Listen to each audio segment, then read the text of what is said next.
दोस्तों, ये कहानी आपके दिल को छू जाएगी। आखिर तक जरूर सुनिएगा और अगर पसंद आए तो वीडियो को लाइक करें और चैनल को सब्सक्राइब करना मत भूलें। मेरा नाम महरी है और मैं आपके लिए एक ऐसी कहानी लाई हूँ जो ना सिर्फ मोहब्बत बल्कि एहसास और कुर्बत के रंगों से भरी हुई है। मेरी बड़ी बहन अनुषा की शादी को 1 साल हो चुका था। अनुषा निहायत हसीन और नाजुक दिल लड़की थी और उसके शौहर राफे एक पुरकशिश, संजीदा मगर बेहद मोहब्बत करने वाले इंसान थे। दोनों की शादी पूरे खानदान में मिसाल बन चुकी थी क्योंकि उनके दरमियान की चाहत हर एक के दिल को छू जाती थी। अनुषा अक्सर कहती थी कि राफे के बगैर एक लम्हा भी गुजारना उसके लिए मुश्किल है। ईद उल फितर के दिनों में अनुषा हमारे घर आई, जो लाहौर के एक पुराने मगर खूबसूरत इलाके शादमान में वाक़या था। अम्मी की खुशी का कोई ठिकाना न था क्योंकि बेटी पूरे साल बाद आई थी। अनुषा के आने के 1 हफ्ते बाद भी राफे के रोज़ाना फ़ोन आते रहते थे। वो अक्सर नर्म लहजे में कहते, अनुषा आप वापस आ जाओ, तुम्हारे बगैर घर खाली लगता है। अनुषा हंसते हुए जवाब देती, कुछ दिन और रहने दो, अम्मी को मेरी ज़रूरत है, मगर तुम्हारी आवाज़ सुनते ही दिल तुम्हारे पास जाने को बेकरार हो जाता है। एक शाम जब हम सब ईद की तैयारियों में मसरूफ़ थे, मैंने खिड़की से बाहर देखा तो मेरा दिल धक से बह गया। राफे दरवाजे के पास खड़े मुस्कुरा रहे थे। मैंने फौरन अनुषा को पुकारा। वो दौड़ती हुई आई, जैसे दिल को अपनी मंजिल मिल गई हो। जैसे ही उसने राफे को देखा, उसकी आंखों में खुशी के आंसू तैर गए। राफे ने मुस्कुराकर कहा, मैं खुद को रोक नहीं सका, तुम्हारे बगैर सांस लेना मुश्किल लग रहा था। अम्मी ने इन दोनों को देखकर दुआ दी और कहा, अब जब आ ही गए हो तो कुछ दिन यहीं रह जाओ। राफे ने एहतराम से कहा, जी सास अम्मा, अगर इजाज़त हो तो 2 दिन रुक जाओ। शाम खुशियों में गुजर गई। हम सब ने मिलकर खाना खाया, हंसी मजाक किया, पर हर कोई ये महसूस कर रहा था कि अनुषा और राफे के दरमियान एक खास सा जादू है। रात को सब अपने कमरों में जा चुके थे, मगर मैं, अनुषा और राफे अब भी बैठे एक पुरानी रोमानवी फिल्म देख रहे थे। फिल्म का एक सीन चला जिसमें हीरो हीरोइन एक दूसरे से वादे कर रहे थे। अनुषा की आंखों में चमक आ गई और राफे की नजरें उस पर जम गई।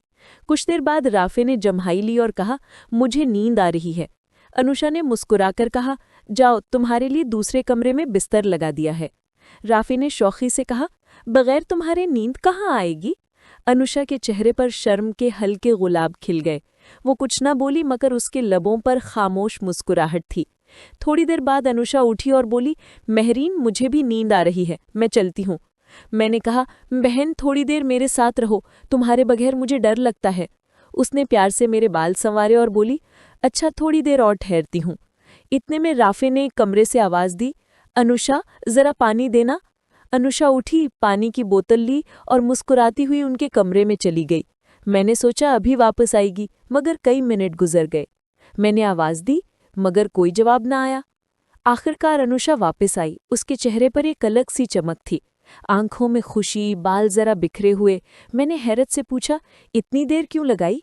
वो हंसकर बोली, राफे को बहुत प्यास लगी थी, इसीलिए देर हो गई।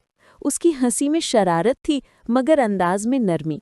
थोड़ी देर बाद राफे ने फिर आवाज़ दी, अनुषा, मेरा फ़ोन चार्ज हो जाएगा क्या? चार्जर दो। अनुषा ने मेरा चार्जर लिया और उनके कमरे की तरफ चली गई। मैंने सोचा अभी वापस आएगी, मगर वक्त गुजरता गया। मैं बोर हो गई तो मैंने सोचा जाकर देखूं। दरवाज़ा बंद था, मगर अंदर से रोशनी आ रही थी। मैंने हल्की आवाज़ में पुकारा, बहन, चार्जर चाहिए। अनुषा ने अंदर से कहा, अभी मत आओ, राफे का फ़ोन चार्ज हो रहा है। मैं वापस लौट गई, मगर नींद आंखों से कोसों दूर थी। कुछ देर बाद अनुषा आई और मुझे चार्जर देते हुए बोली, ये लो और अब सो जाओ। मैंने देखा कि वो राफे की कमीज़ पहने हुई है। मैंने हैरत से पूछा, ये तो जीजा की शर्ट है। वो शर्माकर बोली, अब बस यूं ही पहनी है, आरामदेह है, और जल्दी से चली गई।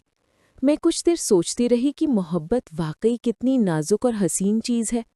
सुबह हुई तो अनुषा और राफे दोनों आम दिनों की तरह खुश नजर आ रहे थे, जैसे रात कुछ हुआ ही न हो।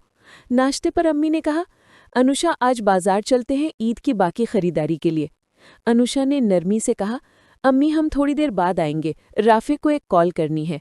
मैंने उनकी तरफ देखा। दोनों के दरमियान खामोश मोहब्बत की एक ज़बान बोल रही थी।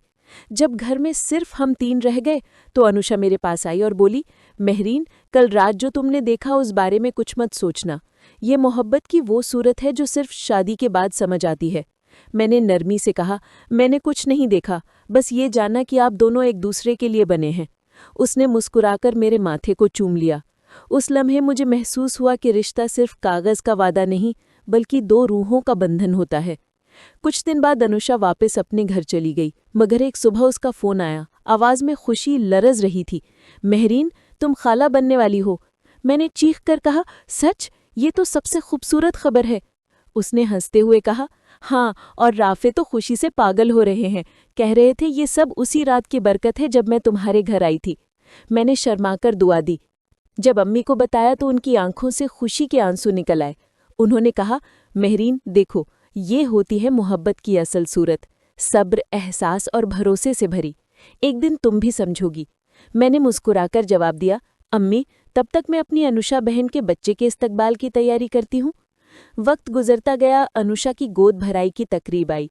घर रोशनियों से जगमगा उठा। राफी की नजरें अनुषा पर टिकी थी, जैसे दुनिया की सबसे कीमती चीज सामने हो। मैंने दिल में सोचा, शायद यही सच्ची मोहब्बत है जो वक्त, फासला या खामोशी से कभी कम नहीं होती। जब मैंने अनुषा को हंसते देखा तो लगा जैसे उसकी हंसी मेरे दिल की गहराइयों में उतर गई हो।